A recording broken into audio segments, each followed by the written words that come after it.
na Fuku Afurne Oniche Enugu. Pastor Ezekike Okwedra another building. As you can see, the excavator is here, demolishing everything. That's the wine. Yes. That's the wine.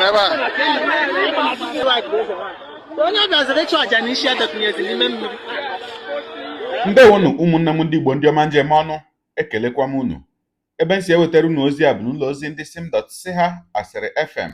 Aka m abụkwa nwanne gị nwoke 042 Solex, onye akụkọ ụwa. Ihe onyonyo niile ị ga-ekiri ebe a bụkwa ihe onyonyo si na steeti Enugu wee pụta, ma anyị ga-agwakọ ya bụ ihe onyonyo ọnụ n'ihi na oge adịchaghị ị na-eweta ya n'otu n'otu. Ma otu n'ime ihe onyonyo ahụ bụ ihe onyonyo nke na-akpọtụ akpọtụ, bụ ihe onyonyo fepụtara tata, nke na-egosi otu eze nwanyị onye nke a kọwara na o duru otu nwoke gaa na mmiri na ọ gara ịrụrụ ya ọrụ mmiri. Eruo ebe ahụ dịka a na-arụ ya bụ ọrụ mmiri, arụgide mmiri ewee rie ya bụ nwoke onye akpọrọ wee bịa ịrụ ọrụ mmiri. Eze nwanyị wee na-eti wee na-ebe, ndị mmadụ ewee gbajuo ebe ahụ, ewe na-arịọzi eze nwanyị arịọ ya pụtawazi anụ na mmiri eriela onye ahụ. Eze nwanyị asị mba, na ndị mmiri ga-agbapụtara ya onye ọkpọ wee bịa na mmiri. Ogologo kwa dị mmanụ ka mgbede, ya mere buru oche gị kpudobe nso ma nọrọ ala ka anyị anya na ya bụ ihe onyonyo ma hụ ka o si wee gaa na ya bụ ebe nke ha gara ịrụ ọrụ mmiri na steeti Enugu. Ka m pụtakwanụ. Ọ bịara ịchụ aja. N'isi onye ahụ. Ọ dakụziri n'ime mmiri.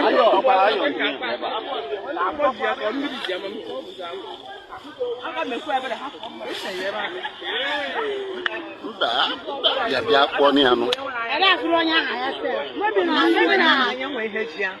Go, what is the problem? What I want to know. The person they carry come. Which people carry and come? That's the wine. Yes. That's the wine.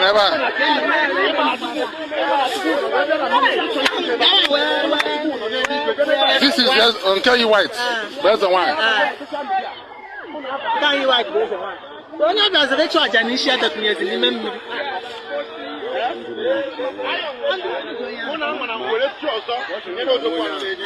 That is it.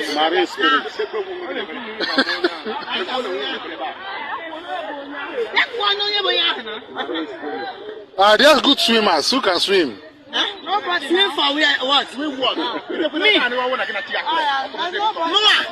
Jesus going into village. I don't walk. I take him a half a year. I should see him a partition. I'm going to lose on ya. You are talking.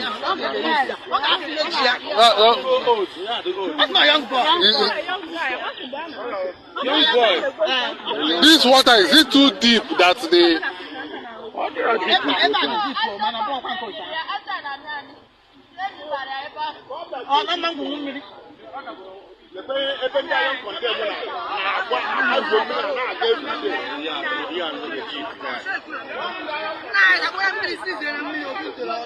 The person is gone. The person on go. I'm not sure. Maybe some kind of hook. Now, when I get deep, Ndị Hausa na-abịa iron condemn. Na-achọ iron. A na-abịa ihe bịa na kind of catering. So this is the wine now is calling on.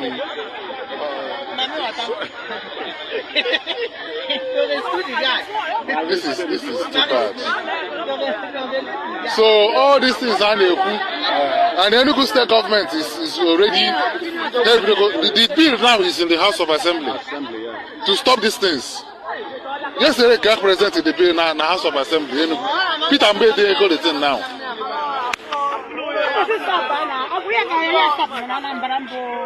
Saludo. Ọkụ ikirichala ya bụ ihe onyonyo. Ọ bụghịkwa na obere ihe o. Ọ bụghị obere ihe.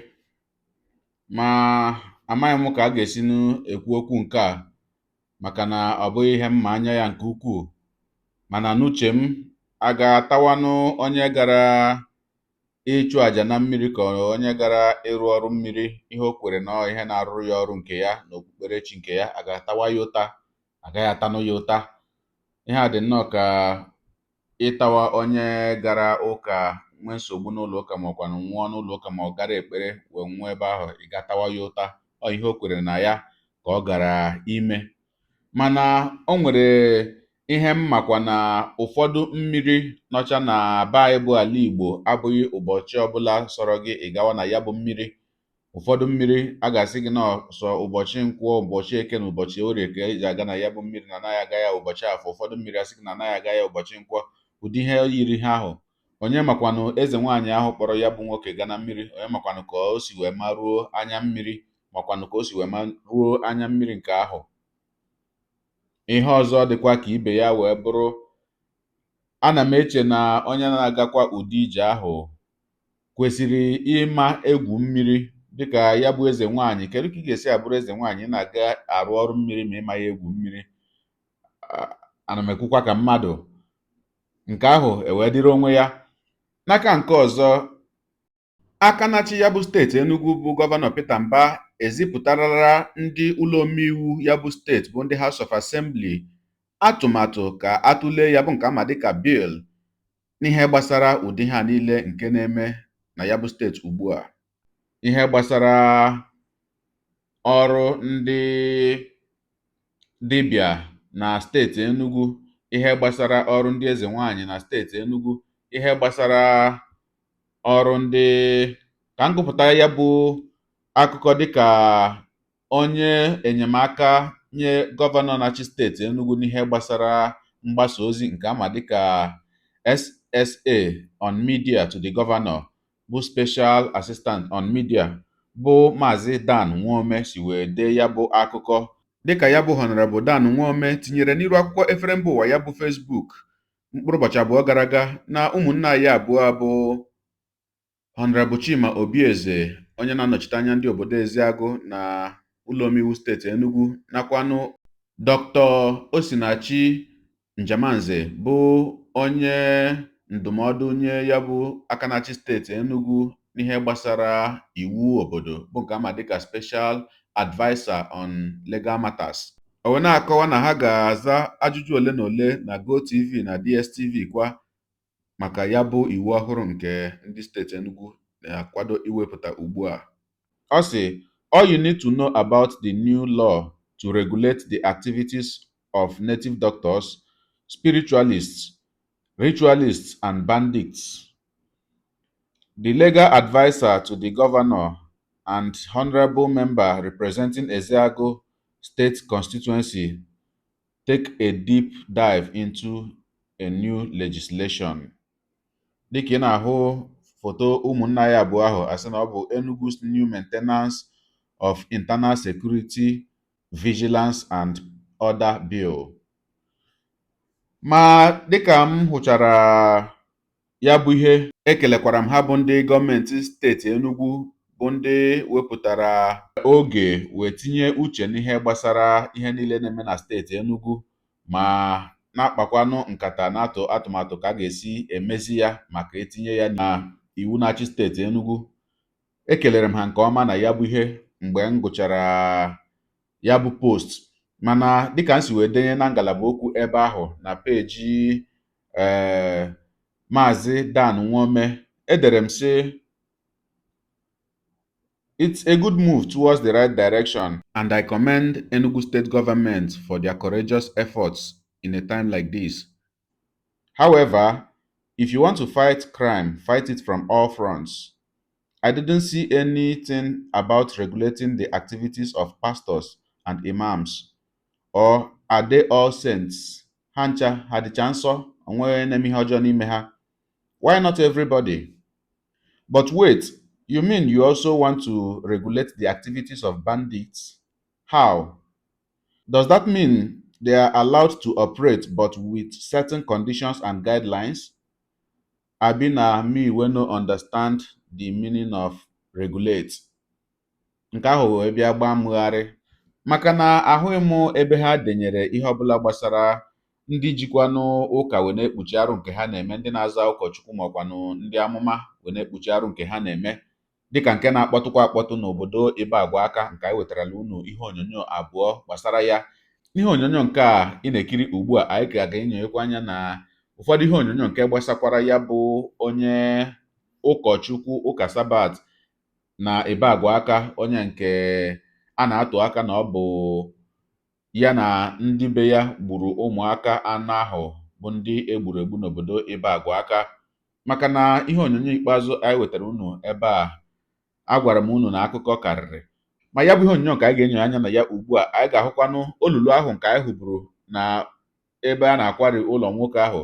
Anyị ga-ahụ mgbe a na-amịpụzi mmiri nọ na ya bụ olulu, emechakwanụ wee zida ndị ugwu n'ime ya bụ olulu, ha ga kupuwe mmiri nọ ebe ahụ ma kupụchaa ya.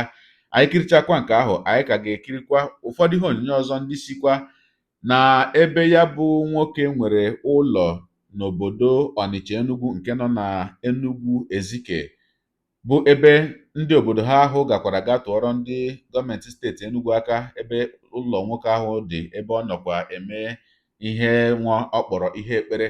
Dịka ha si were kọwaa na ya bụ ụlọ nke dị na Ọnịcha Enugu, ha si na o nwere mmiri ọ gbapụrụ ebe ahụ, na ụmụ ndị ugwu ndị bịara rụọrọ ya ọrụ ebe ahụ wee gbapuo ya bụ mmiri. Amaghị m ka sị na ọ bụ mmadụ 6 ka mmadụ 7 na onweghị onye n'ime ha pụtara ebe ahụ, na ruo taa na onweghị onye n'ime ha amara ihe mere ya ebe ahụ. Ma ebe ahụ mgbe a na-akụrikwanụ ya bụ ụlọ, ọtụtụ ndị mmadụ wee pụtawazịa, ụfọdụ ndị na-akọwa ka ya bụ nwoke si wee gwuo ha ojoro, na ha nọ n'ọrịa ma ọkwa na ha nọ na nsogbu nke a. Ha wee nụ na ya bụ nwoke bụ ejecha ọgwụ, ha wee gbara bịa ka o nyere ha aka mgbe ha chọrọ enyemaka. Ya bụ nwoke, kama ọ ga-enyere ha aka, o gbuzie ha egbu, napụ ha ego ma gwuo ha ojoro.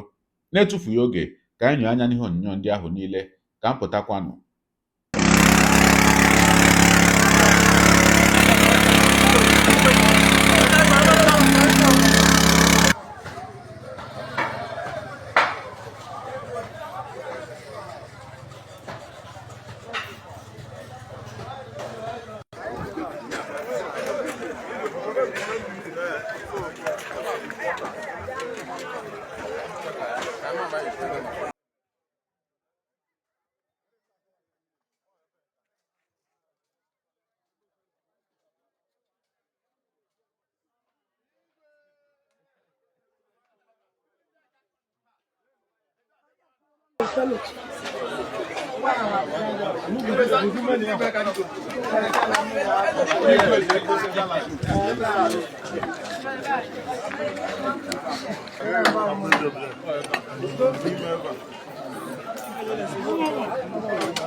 Go one of us, or one of you the young.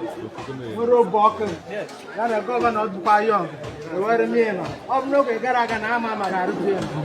I am not Tamba. His Excellency Governor. The Korea is Honorable Ferdinand Tiruche. They have on your book. When a Baba, they are no book. Poromo Jani and Arono. The Pasuncha. When the great Baba, Baba the man liberated. Money was and I Parana, and I told you, I'll be on this with Abia. No, he Baba, who much rich Mama. Abantu abia ba. Mgbani kwa abia no ya wundi gbe. Amu na ya ta mu ra ma ipo na ya abia. Ngba ya bi na so ko no ga wan. If I go happy, if I go change, I got my united purpose. Come on, Bello.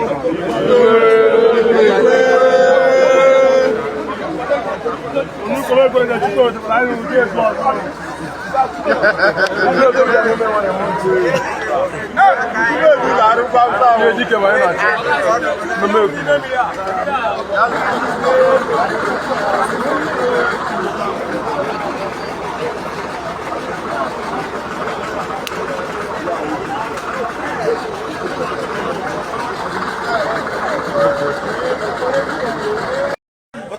Adam one, you know, Bajireka, move your back to Belele. I will take back. It's not 11 million, 150,000. 11 million, 150,000. Oh my God. 11 million, 150,000 naira. Hey. 4 years ago. I told you not to come down.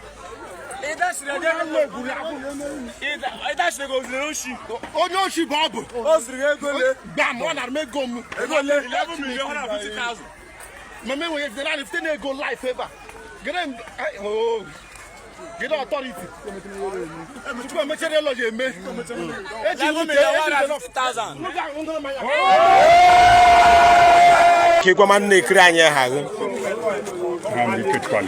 Kushiri keke ndị mmadụ okonye ewe bibo ihe akpọka okay is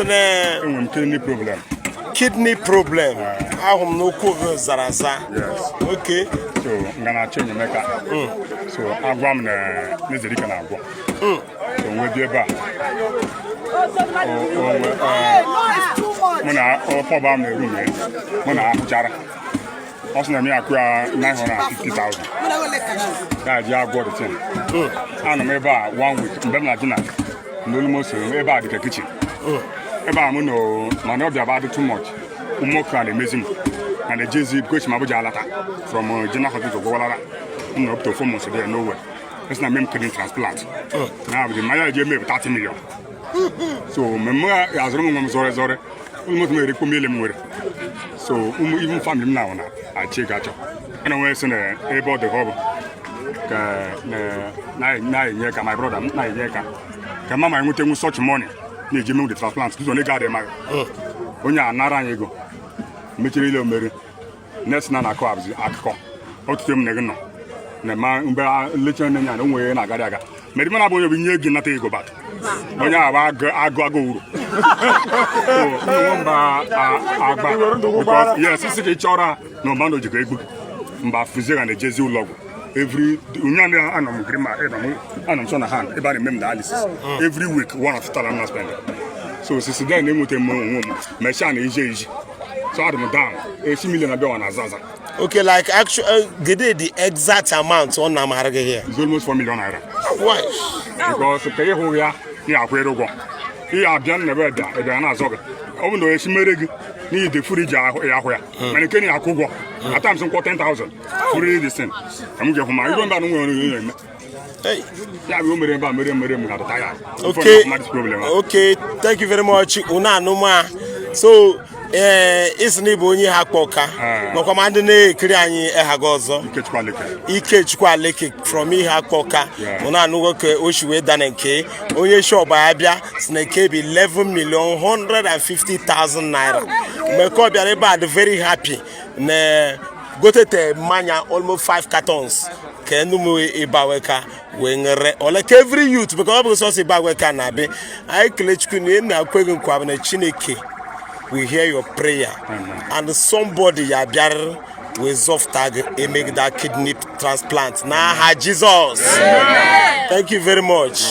That's the arrival of Ezi Bagwaka, His Royal Highness, Igwe Doctor, Hyacinth Eze Chukwudebe II, the grand patron of the traditional rulers in Enugu State, to the site of the demolition going on in Ibagwaka.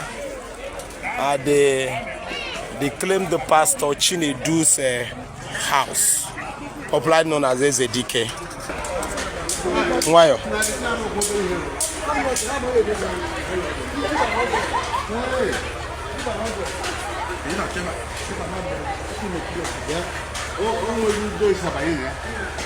Made the ladder here. You know about the wall. That's in the whole bar. You can push away at the rep.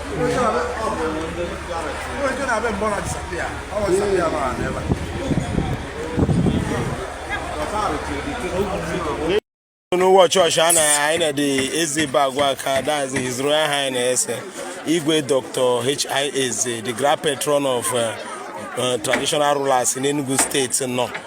And the Obiar Kohuma, Korishaga, Ebe Ejo Mada in na line be Bagwaka. So Igwe I Kelegu. So Giri Yagwaze your subjects Basari Amirin. Ibagwa kweni. Yeah. Ibagwa kweni. Yeah. Ibagwa kwezono. Yeah, and make lesu nike. Makana mgbe eji henu emeri. No mega gwara ya bia bem. Onwese na ihe meje doi. Now say we take the laws into their hands. Na enwere government na control the law. Na government eme ihe kwesịrị ihe ya eme. Mana ọ bụ na government eme ihe kwesịrị ihe ya eme. Anyị no nwa were ka anyị wee meme. Igwe! Government a na-ekwu bụ mmadụ he. Yes. Ewe mere call. Jeji du na ihe ọzọ anyị hụrụ bụ na government emere ihe kwesịrị omume. Ana m ekele Chukwu na-ekele mmadụ ka Peter Mba bụ ọ na-anụ ekwa ụmụ ogbenye. Ọ na-anụ ekwa ụmụ mgbenye. Ụnụ ma na nwee dị iche na ogbenye na mgbenye. Chukwu wee mee ihe o wee nye local government chairman anyị instruction. Si ya ihe ele adịla mgbe ọ bụ sokwari mee. Sa ha pụtara ete oge. Eche na ọmjakịrị. Anyị na-aka na-ekwu okwu n'Enugu, ihe ọzọ m na-anụ bụ na ihe na-akwari ihe abịama. Ekene dị Chineke.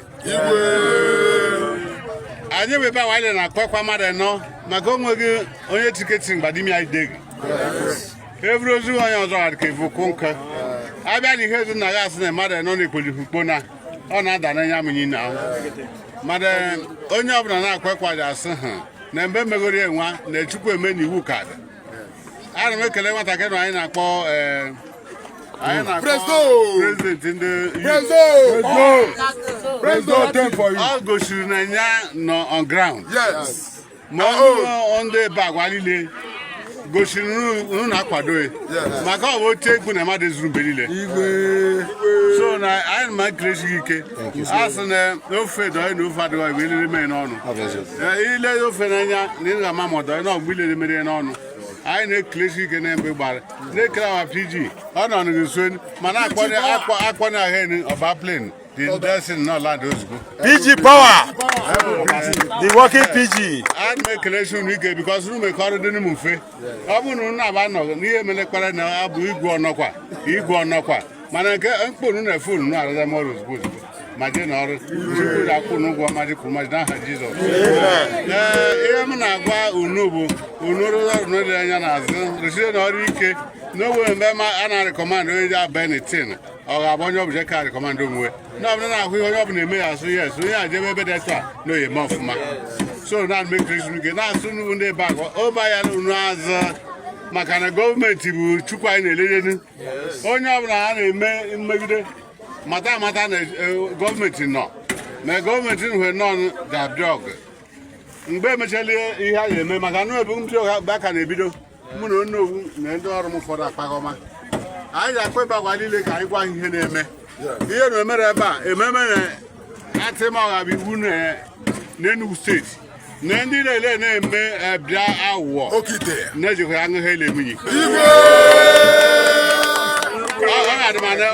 Ọ dị na mpempe akwụkwọ m dị na fonu m ma ọ bụ abịa m ga na ụbọchị emegbo ihe ka ya eme ndị obe aka na-ebido emegbo ka ya eme a ga-abịa na ihe dịka pak maọbụ na otobama ebo maọbụ na stadiọm ngwa ndị ebe agwa ihe jetere bọchị ọ bụ a ga-eji akwụkwọ n'aka anụchara ụfọdụ onye lagha agama ndị ụmụ nwaanyị ga-ekweghị ebube di ma ọ bụ eze nwaanyị anyị amaghọ onye chọrọ arụra di ọsọ ya ga-abụ eze nwaanyị ọ nwere onye bụ eze nwaanyị ya na-eje na adọghị ọ dị na ihe ọ bụ chief security man nọ ga-abịa mana anyị ma agwa mmiri adala na-eji egbi mmeyi na anya ya fụta ya anya igwe mma hara mmadụ ile ka ha elebere bịa ma ọ na ha ebube dị n'ala ebe ahụ ọ bụ arụ mana ihe elebe arụ na eze toka na sọpọtụ ya na ọgwe m ji ọhọ n'aka ihe elebe arụ na-etukwa na sọpọtụ ya ụmụ nwaanyị na-eji eme eze nwaanyị ha ụzọ gbakwara ọchịchị ụzọ gbakwara ọchịchị ebe nu ha na-eje gbakwara ọchịchị unu ya tarekwa azụ nwaanyị mụchara nwa be di ọgbado na-enye ahụ eze nwaanyị amanụ m mgbe bịa ọhọ gbuchitere ụmụ nwaanyị ga-abịa bịa karịa ụmụ nwoke onu chere na gọọmenti ja gọọmenti mere aga onye agbala ọsọ Peter Mba ga-ada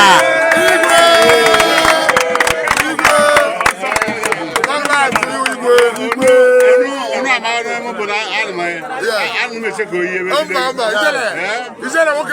okpuru obido na ọdị ka azụ na-echekọ ihe mana anyị jere ome na-edishi unu anụwa biko na alụmadị unu niile ka anyị were ihe ihe na-emecha ọfụma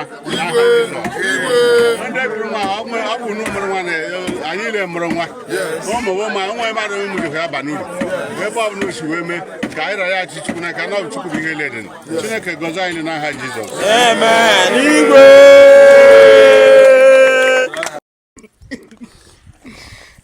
nke a bụ otu nwaanyị onye nke ji olu anya mmiri wee na-ekele ndị gọọmenti wee na-ebekukwa aka na-achị ya bụ ime okpuru ọchịchị Igboeze South bụ local gọọmenti chairman wee na-agwa ya na ya bụ Chinedu emekpala ya na ezinụlọ ya ahụ nke ukwuu kamgbe ọtụtụ afọ gara aga wee napụ ya na ezinụlọ ya ala di ya hapụrụ ha wee nwụọ ka anyị nụrụ ka ya bụ nwaanyị si wee bee ya bụ akwa arịrị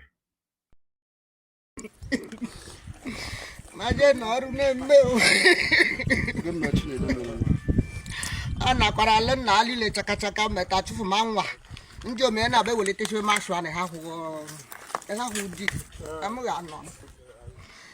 anọ henu na amema mgbe kem ihe mụ mmemme afa m akwa tekọlụ gada kwesọ gbali anụ te ukwure chakachaka a na-ayị na asem ya ga-abụdị ndị okozi bụ gịnị ha na-ayị mgbe nwa mgbenye kwa dị n'ụkwụ ụkọ ebe a ya bụ nwaanyị na-akọwa na otu n'ime ụmụ ya ndị nwoke nke aha ya bụ Afam nọgidere wee sị na ọ bụzi Chinedu ahụ bụ ọyị ya nwoke mgbe ọbụla ya na-ahụ ya na Chinedu ya jụgide Afam sị ya kedu nke a bụ ịma na ịbụ nwa mgbei mana onye gị na ya na-agazi eme ọyị bụ onye ji ego ndị oke ozu o wee sị na tupu ya mara ihe na-eme ya anụ na Afam na Chinedu na-esezi okwu maka ala ya sị kedu ala bụ ya asị na ala di ya o wee na-akọwa dị na ya bụ Afam nwa ya mechara were maka Chinedu ahụ wee gbapụ agbapụ wee nọ ihe ruru afọ 7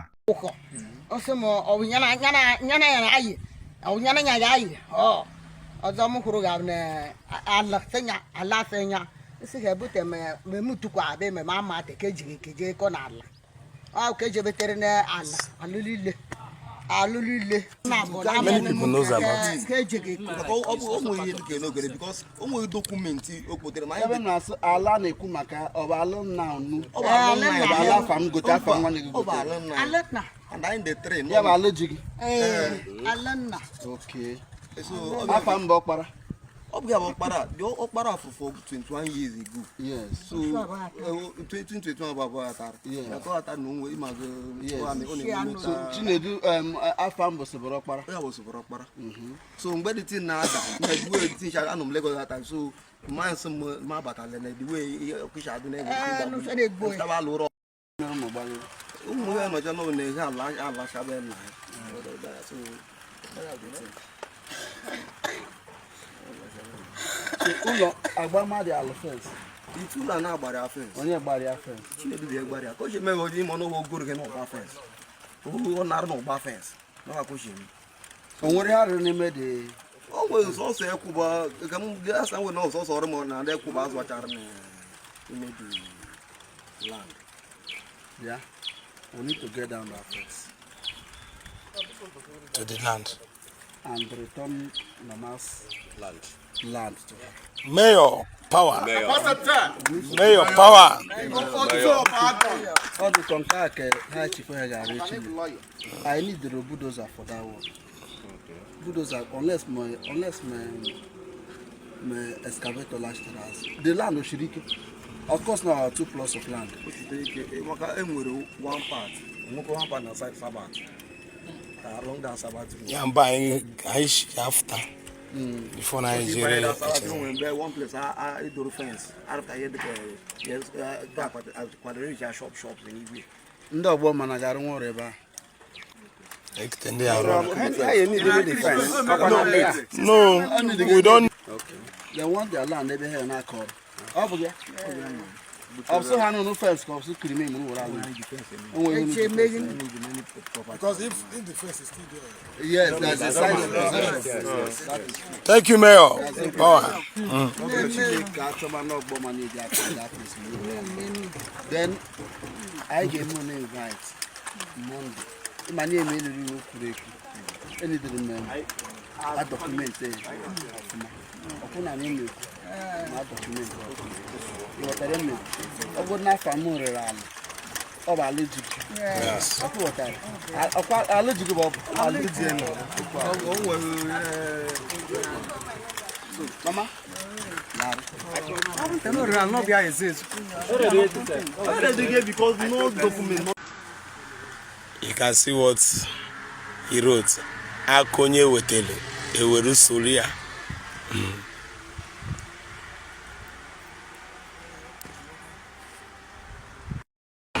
Yes, you can see the demolition going on here. MCC Bagwaka. We have a lot that belongs to the family of our farm. And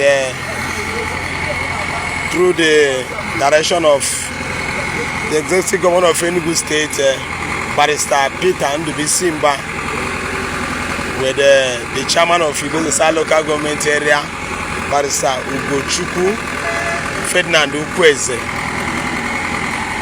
The demolition is going on now. As you can see,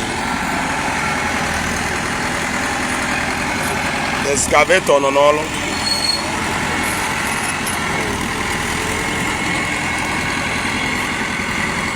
All this land now is acquired by a pastor, Ezedike, and this land be handed over to the rightful owner, the family of our farm, whom the family have been looking for him for getting to 9 years now, after having an issue with Pastor Ezedike. Nobody knows if he's alive or he's dead.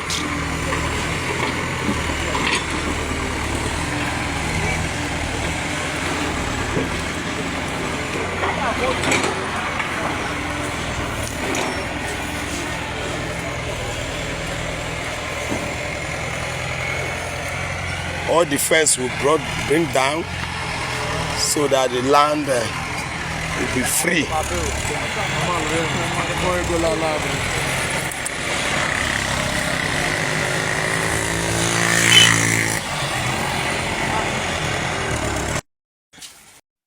ebe a wee bụrụkwa ebe ọzọ a sị na ya bụ pastọ Chinedu Ezedike napụrụ nwoke ọzọ a sịkwa na aha ya bụ Chinedu ala ya n'ike wee gbachie ya ma rụnye otu obere ụlọ a ịhụrụ ebe ahụ. This is the residence of Edu. That is Chinedu, whom Pastor Chinedu Ezedike collected his land and they built this one-room safe corn inside the land and fenced it, this place will be going down, and the rightful owner will collect his property, land. That is the demolition of the Edu's house. Chinedu Eze. You can see him. One Johnson. That's the no of a Bagwaka ancient kingdom. You can see. So liberation have come.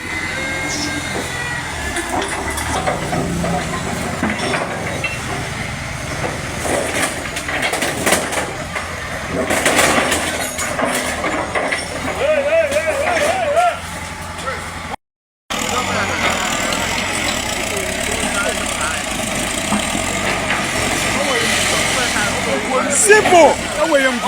Ego di na no go love. Asisi ya reference. Asisi ya reference. Onugbe no ni gbe pass it. Ogbo enwe eftara ka. Ayare. Ogbo enwe eftara si ayare nya.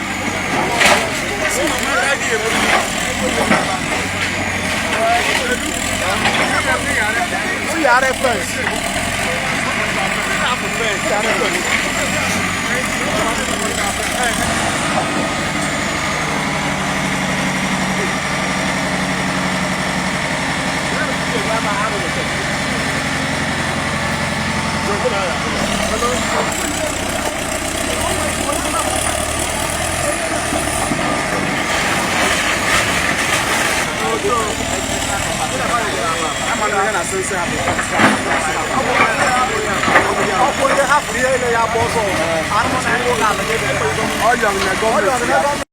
Alright, this is another one at MCC. This land belongs to Afamu's family and is being demolished as directed by the executive governor of Enugu State, the Excellency Barrister Ndubisi Kamba, with the order of the chairman of Ibezesa local government area and the person of Barrister Ugochukwu Ferdinand Ukwese.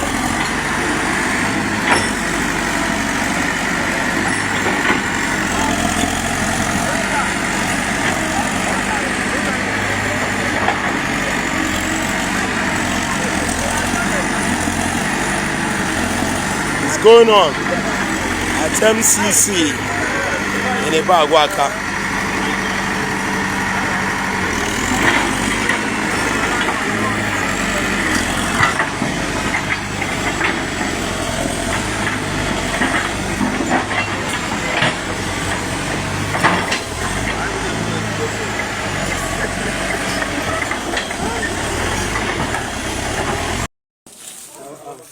Inafuku ya furne Onitsha Enugu inafia. Nke a wee bụrụ ihe ahụrụ n'ebe nke ọzọ ahụ m kwuru na mbụ si na ndị obodo ha gakwara gaa tụọrọ ndị gọọmenti steeti Enugu aka na ya bụ nwoke nwere ala na ụlọ ọzọ ebe ọ sị na ya na-emekwa ekpere n'obodo Onitsha Enugu nke nọ na obodo Enugu Ezike. Pastor Ezedike Okwedra another building. As you can see, the excavator is here, demolishing everything, as directed by the executive governor of Enugu State, Barrister Peter Ndubisi Mba. Is playing and they show. He has many of it at Onitsha Enugu. With this one of them, after get demolition car, the next one. Everything must go down. As you can see, the whole building is down. This is more than 5 to 6 plots of land acquired by Odogu Ezedike. On a happen on Onitsha Enugu in Enugu State, North Local Government Area, Enugu State.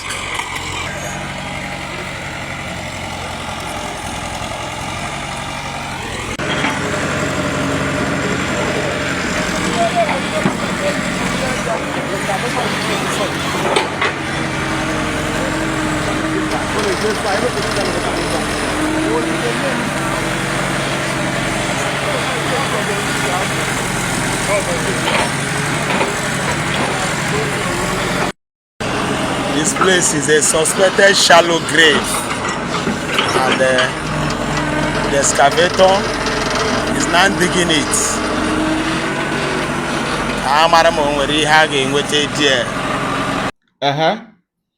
Ọkwa ikirichala ya bụ ihe onyonyo gị onye ụwa onye na-egere akụkọ ụwa m ịmarala etu anyị si eme ya deere ebumnuche gị otu iso ehu ya bụ ihe nke ikiriri ugbu a na ngalaba okwu ka anyị mara uche gị n'ihi na uche onye adịghị ya njọ. Daalụkwa gị onye na-eso eburu anyị esonye, ekelekwa m gị wee na-asị gị jide ka iji onye asị ya jide ka o ji ịmara na nke o ji kacha mma. Ekpere m bụ na Chineke nna ga na-anọnyere gị ọpụpụ gị na mbata gị na-etinyere gị aka n'ezi ihe niile nke ị na-eme. Gị taa ka bụkwanụ mbụ ị na-ahụ ihe onyonyo anyị, asị gị nnọọ. Onye gị na ya ka nọkwa bụ 042 Solex, onye akụkọ ụwa n'iru akwụkwọ efere mba ụwa. Ya mere ọ bụrụ na ka m mere dị gị mma n'obi nwanne, biko ọ bụ na Facebook na Instagram ka na-ahụ ihe onyonyo a pịara m folo, ọ bụ na YouTube ka na-ekiri ya bụ ihe onyonyo pịara m sọskraịb ya na mgbịrịgba anya n'akụkụ ka ime ike na-enweta ihe onyonyo ndị ọzọ m ga na-ewetara gị n'ọdịnihu. Igbo ndị ọma njem ọnụ, Igbo mụrụ nze mụọ ọzọ, ekelekwa m unu wee na-asị na ọ ga na-adịrị unu niile mma o.